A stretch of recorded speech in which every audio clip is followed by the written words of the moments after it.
Bonjour, bienvenue dans Business Vox. Je suis content de vous emmener en promenade et une promenade qui va commencer par la petite loupe que vous voyez en haut et à droite sur laquelle je vous invite à cliquer. Cette promenade en fait se fait en trois étapes. La première qui est très classique, qui est celle du moteur de recherche. Rien n'a changé, c'est toujours ce même moteur de recherche auquel vous êtes habitué lorsque, par exemple, vous faites des recherches sur Internet. Il suffit de taper un mot-clé, de choisir le champ dans lequel vous souhaitez voir apparaître ce mot-clé. La recherche est lancée et vous voyez apparaître les ouvrages qui correspondent aux critères que vous avez retenus, à savoir finance dans le champ titre.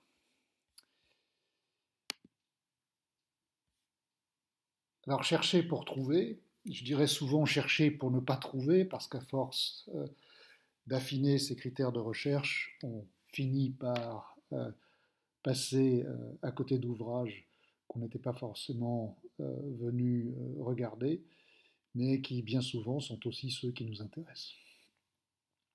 Alors de chercher pour trouver, on va passer à explorer pour découvrir et observer pour repérer. Explorer pour découvrir, c'est ce que vous voyez apparaître sur l'écran sous le nom d'Explovise. Observer pour repérer, c'est ce que vous voyez apparaître à l'écran sous le nom de bibliographe. Ces deux options de promenade parmi les livres sont des options en fait qui sont profondément ancrées dans nos comportements lorsque nous nous promenons dans des bibliothèques ou des librairies. Il est très rare que lorsque nous sommes en bibliothèque ou en librairie, nous nous postions à l'entrée de ces bibliothèques et librairies et crions à l'endroit du libraire ou du bibliothécaire un mot-clé, par exemple inflation, en espérant que ce libraire ou ce bibliothécaire reviendra en courant très vite les bras chargés d'ouvrages qui contiennent le mot-clé en question. Non, la plupart du temps, en fait, nous nous promenons, nous regardons des livres et nous continuons et nous allons de livre en livre, d'étagère en étagère.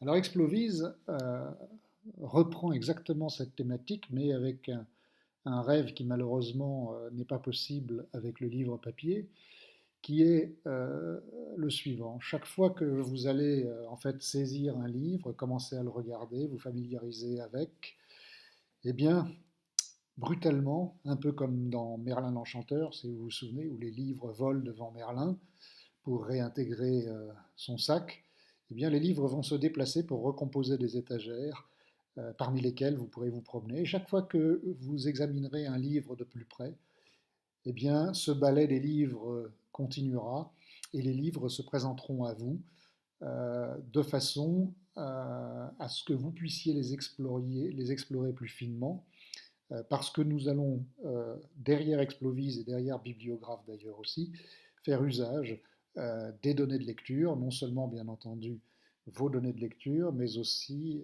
toutes celles toutes ces données qui émanent de lecteurs, que ces lecteurs soient des étudiants, des professeurs ou des bibliothécaires.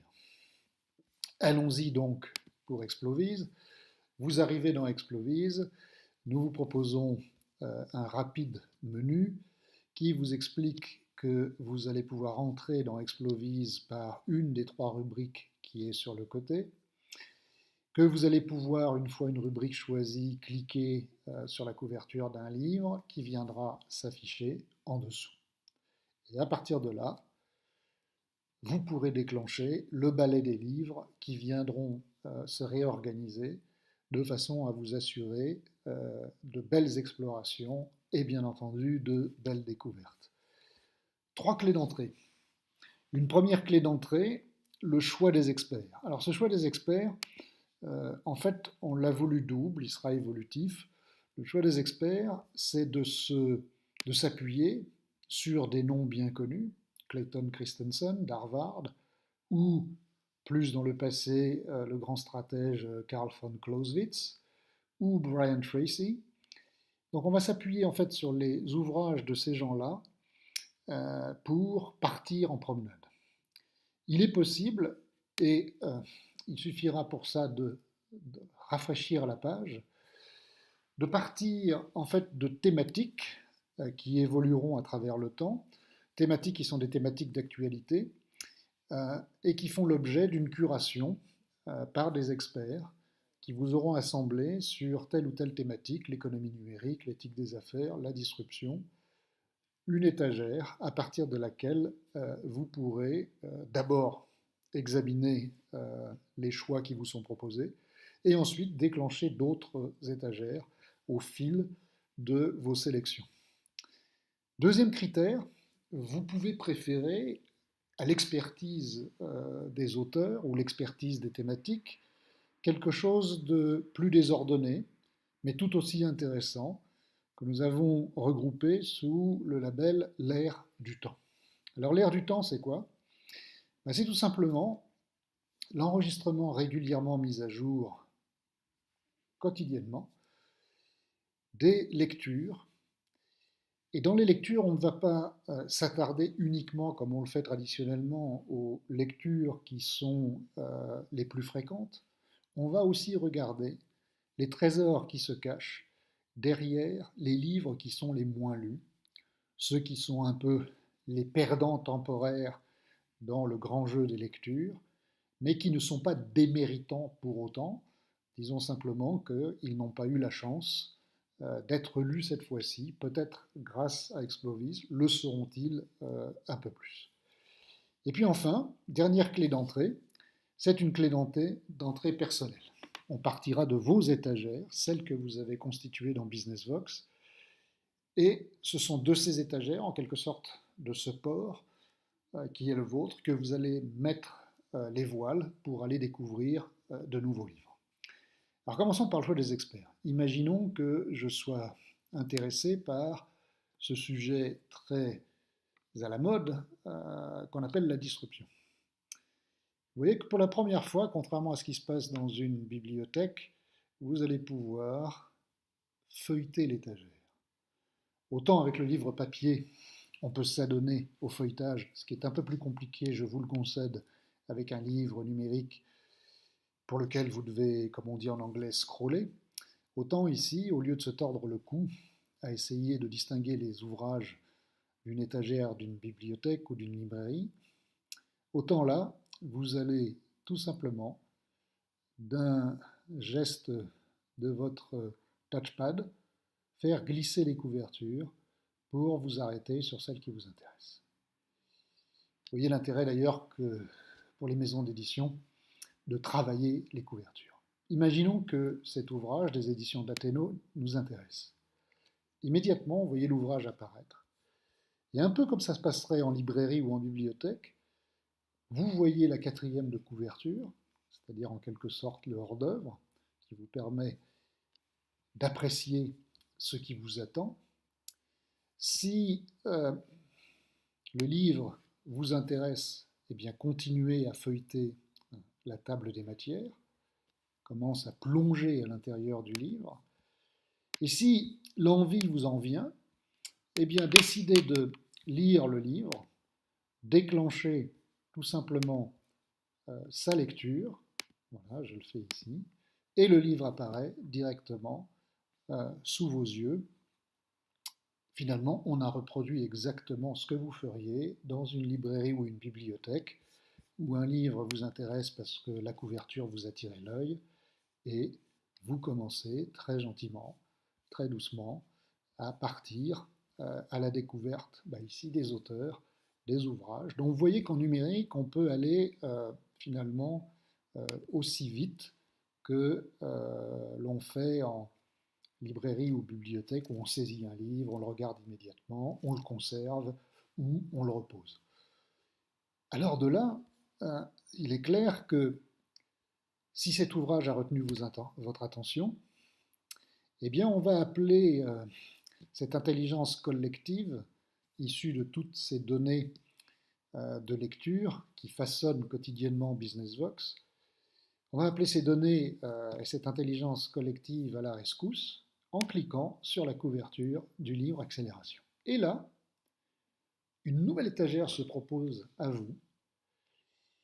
Et vous commencez, de la même façon que nous avions commencé à feuilleter l'étagère initiale d'instruction, nous feuilletons la nouvelle étagère qui nous permet de découvrir, à partir d'un livre, un livre en cache d'autres, cache l'étagère qui est sous les yeux, et vous découvrez par exemple Société digitale que vous allez retenir. Vous retenez ce livre qui a énormément de succès en ce moment, Age of Agile, vous le prenez. Systématiquement, le livre étant choisi, vous avez toujours sa 4e de couverture. Et de proche en proche, vous faites vos sélections. Et bien entendu, pour chaque livre, le même jeu se répète. Vous déclenchez l'intelligence collective et vous partez à la découverte d'autres ouvrages. Ce qui est assez fascinant ici, c'est que vous constaterez qu'on n'a toujours pas utilisé le clavier, on n'a toujours pas tapé de mots-clés. On s'est contenté d'utiliser la couverture, voir les mots-clés de la couverture, à savoir les titres ou les auteurs, pour lancer une nouvelle configuration des étagères. Et donc, au fur et à mesure qu'on se déplace, on est à même de sélectionner des livres. Vous remarquerez ces deux pastilles. Eh bien, la pastille rouge vous permet de sauvegarder les ouvrages que vous avez retenus et de créer une étagère, soit d'assigner les ouvrages en question à une étagère qui existe déjà, vous voyez ici, soit de créer une nouvelle étagère, vous la voyez apparaître au fur et à mesure du clavier, et j'enregistre les ouvrages en question que vous voyez en cours d'importation. De la même façon, lorsque je choisis des ouvrages de cette façon-là, je les fais figurer en dessous, je peux déclencher une nouvelle étagère, mais cette fois-ci, l'inspiration de cette étagère ne sera pas limitée à un livre, par exemple le grand livre du marketing digital, ou accélération. Le choix et le nouvel ordonnancement qui va vous être proposé sera basé sur les 3 livres simultanément. Je clique sur la pastille verte et je vois apparaître une nouvelle sélection d'ouvrages liés en fait aux 3 ouvrages qui précédaient. Alors vous reconnaissez The Age of Agile, ça fait sens, on l'avait vu tout à l'heure, l'intelligence collective ne l'a pas oublié, et on se promène ainsi de suite parmi les ouvrages.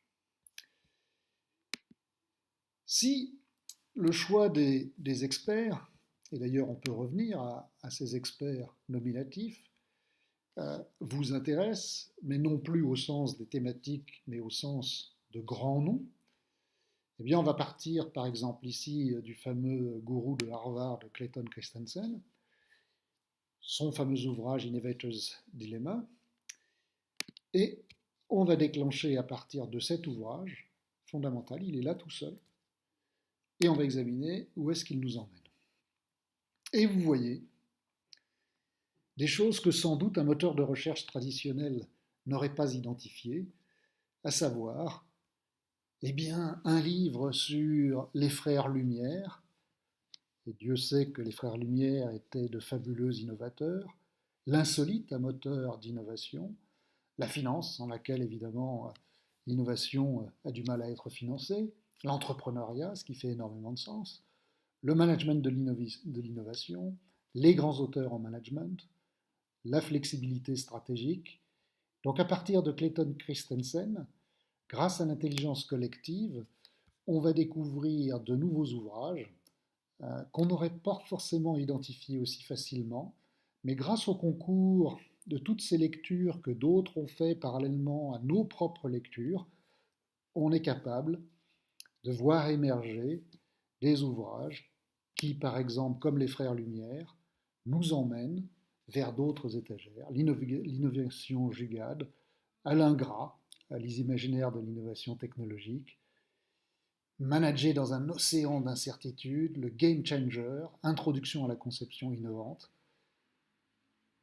The Social Labs Revolution, Eh bien, grâce aux livres et à leurs lecteurs, de nouvelles étagères se présentent à nous. Vous pouvez renoncer à la clé d'entrée expert pour une clé d'entrée l'air du temps, les moins lus depuis une semaine. Alors on dit, ça tombe bien, c'est créateur d'entreprises innovantes. On n'est pas loin de ce qu'on examinait à l'instant avec Christensen. Cliquons sur ces créateurs d'entreprises innovantes et regardons, à nouveau la 4e de couverture, et regardons vers où ce livre, qui pourtant n'est pas un livre à succès, au moins temporairement, regardons où ce livre nous emmène. L'entrepreneuriat, la création d'entreprise pas à pas, entreprendre au féminin, à nouveau les frères Lumière, ça fait sens, mais entreprendre au féminin, voilà, on a déjà déplacé le propos vers une autre manière d'entreprendre, entreprendre au féminin, et on continue. Les secrets des entrepreneurs qui réussissent, les réseaux au féminin. Voilà.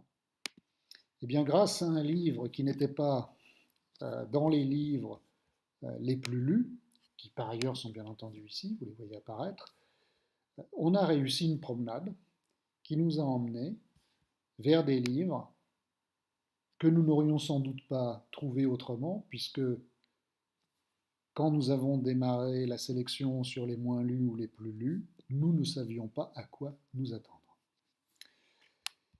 Dernière clé d'entrée, eh bien partir de ses propres étagères qui sont ici. Et vous voyez d'ailleurs que l'étagère Nouvelle Économie, que j'ai créée tout à l'heure, elle est bien là. La voici qui apparaît. Et à partir de ce choix qui est le mien, je vais pouvoir démarrer une nouvelle recherche qui m'emmène vers d'autres ouvrages. Et cette fois-ci, mon port de départ n'est pas l'expertise, ça n'est pas l'air du temps, c'est tout simplement ma propre étagère à laquelle je demande, livre par livre ou grappe de livre par grappe de livre, de me faire visiter le catalogue et de m'amener à constituer de nouvelles étagères. Voilà Explovis. Vous avez vu tout à l'heure que lorsque nous étions dans la page de recherche, après chercher pour trouver et explorer pour découvrir, ce que nous venons de faire, on peut passer à une étape qui est un petit peu différente, un peu plus dynamique, un peu plus dans le flux, que nous avons qualifié de observer pour repérer. Vous voyez ici que on formule en quelque sorte une requête qui est celle-ci. Très spontanément, on aimerait pouvoir lire par-dessus les épaules de lecteurs qu'on croise. Alors si on les connaît, c'est facile, ce sont des amis, on leur demande ce qu'ils lisent. Si ce sont des gens qu'on ne connaît pas, évidemment, c'est un peu plus compliqué, et surtout s'ils ne sont pas à côté de nous. Mais ce n'est pas seulement cet aspect-là qui est intéressant, c'est de savoir quels sont les livres qui, dans la communauté prise globalement, ont été lus après que le livre qu'on a identifié, qu'on a essayé d'examiner, ait été ouvert. C'est exactement ce que va permettre de faire Bibliographe avec un tempo qui vous est proposé selon 3 modalités. Premier tempo, vous suivez les lectures en cours, c'est-à-dire que ce sont les lectures prises en temps réel. Donc c'est comme si vous aviez un don d'ubiquité, vous allez pouvoir suivre les lecteurs et leur lecture en temps réel. Si vous n'avez pas envie d'être dans ce tempo un peu rapide, le choix médian, c'est de suivre les livres en vogue du jour, c'est-à-dire qu'on ne prend pas tous les livres, on prend simplement ceux qui sont le plus ouverts. Ou alors, si vous voulez encore un tempo un peu plus ralenti, on n'examinera que les livres les plus sauvegardés, c'est-à-dire ceux qui sont consignés dans des étagères. Prenons le temps réel. Vous voyez apparaître des petits Smarties, des couvertures. Ce sont les livres qui sont en train d'être lus au moment où je vous parle. Vous voyez, un nouveau livre apparaît. Et donc, Lorsqu'un livre vous intéresse, comme si vous aviez pu questionner la personne, dire ah, tu es en train de lire Création d'entreprise, vous allez cliquer sur le livre en question et vous allez vous apercevoir que de ce livre, qui d'ailleurs figure comme dans Explovis sur le côté avec sa quatrième de couverture, vous allez voir la grappe en fait à laquelle il appartient, c'est-à-dire que le livre que j'illustre ici, Entrepreneuriat, c'est celui qui est très fréquemment ouvert après que Création d'entreprise ait été consultée et qui nous amène à un autre livre ici, un autre livre d'entrepreneuriat, ou un autre livre ici, l'entrepreneuriat et la PME. Et je peux redéfinir en fait la grappe en me déplaçant. Vous voyez que du livre que j'avais retenu, j'arrive maintenant à l'entrepreneuriat, à la PME, à des principes d'économie et de l'innovation, à la fabrique de l'entrepreneuriat. Et de proche en proche, je me déplace. Et chaque fois qu'un livre peut m'intéresser, je suis capable de le consigner dans une étagère et de le sauvegarder. Je l'ai repéré et donc je le conserve dans une étagère. Et vous voyez que la vie continue sur le côté gauche. Les gens continuent de lire, de consulter des ouvrages, et vous pourriez être tout de suite happé par une couverture, un titre en vous disant ah, très intéressant, MBA, je regarde ce qui se passe. Et à nouveau, vous voyez apparaître une grappe d'ouvrages qui ont été lus dans le sillage de cet ouvrage MBA. Les grands auteurs en finance, ça fait énormément sens. On voit d'autres livres apparaître derrière ici. À nouveau des ouvrages, un ouvrage de finance, du marketing ici. Et donc de proche en proche, vous allez pouvoir vous déplacer et découvrir les livres. Alors, évidemment, le Mercator est très connu, grand ouvrage de marketing, ouvrage qui a formé des générations d'étudiants. Mais là, je vais vous inviter à faire en quelque sorte un aller-retour absolument étonnant qui, partant de bibliographes et du Mercator, vous invite non pas à aller examiner en détail les ouvrages de la grappe à laquelle appartient le Mercator, mais vous invite à aller voir ce qui se passe du côté d'Explovis. On va le faire. On clique, on clique voilà, sur Explovis et on est reporté, cette fois-ci dans une temporalité un peu plus lente, vers une étagère conditionnée par le fait que j'ai choisi le Mercator. Et donc cette étagère m'emmène vers d'autres ouvrages de marketing. Et là, imaginez que je sois un néophyte. Et bien, grâce au mouvement qui m'a permis de repérer le Mercator et de déclencher une nouvelle étagère, j'identifie le livre marketing pour non spécialistes, à partir duquel je vais pouvoir déclencher une nouvelle étagère. Je retrouve évidemment le marketing, les fiches outils du marketing, c'est un ouvrage également d'introduction. Et puis de fil en aiguille, je découvre des ouvrages que je n'aurais peut-être pas forcément spontanément recherchés, le marketing de soi, le marketing remède ou poison, Néo-marketing d'Olivier Badeau, On-Air Marketing de Marketing Manifesto. Donc une promenade extrêmement fluide, rapide, pleine de sérendipité, to-do list marketing. Et immédiatement, j'ai à nouveau le livre. Et de la même façon que tout à l'heure, j'ai quitté le bibliographe pour aller dans Explovis, je peux faire exactement la même chose. Je quitte Explovis pour aller voir quels sont les livres qui ont été lus, ouverts dans le droit sillage de to-do list marketing. Et vous voyez apparaître, vous découvrez les to-do list finance, les to-do list formation, qui vous permettent à nouveau de créer de nouvelles grappes et systématiquement d'identifier correctement le livre, d'afficher sa table des matières, qui est ici directement, de retourner dans Bibliographe, dans Explovis, dans les étagères, si le cœur vous en dit. Et voilà, nous voilà ici, à nouveau, dans Explovis, pour trouver des ouvrages dans lesquels l'intelligence collective a eu plus que son rôle. Je reviens à la page de recherche pour résumer ce que nous avons fait. Première étape, chercher pour trouver, c'est ce que vous avez toujours fait. Se saisir du clavier, taper des mots-clés et examiner les listes de résultats. En revanche, il n'y a pas que la recherche systématique via des critères bien spécifiques qui permet d'aller à la rencontre des livres. On peut aller à la rencontre des livres via les livres eux-mêmes ou via les lecteurs.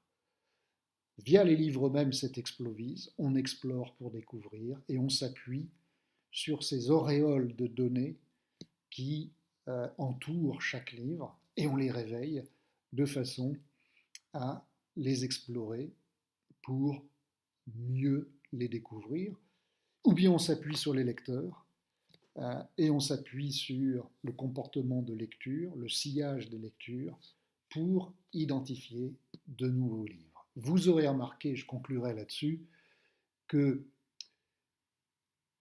tant pour l'exploration et la découverte que pour l'observation et le repérage, nous n'avons pas touché le clavier, nous n'avons pas tapé de mots-clés, nous nous sommes contentés de nous promener, d'observer les ouvrages et de façonner notre itinéraire au fur et à mesure. Voilà, je vous souhaite de superbes explorations, de superbes découvertes, de belles observations et de beaux repérages. À bientôt pour la prochaine vidéo.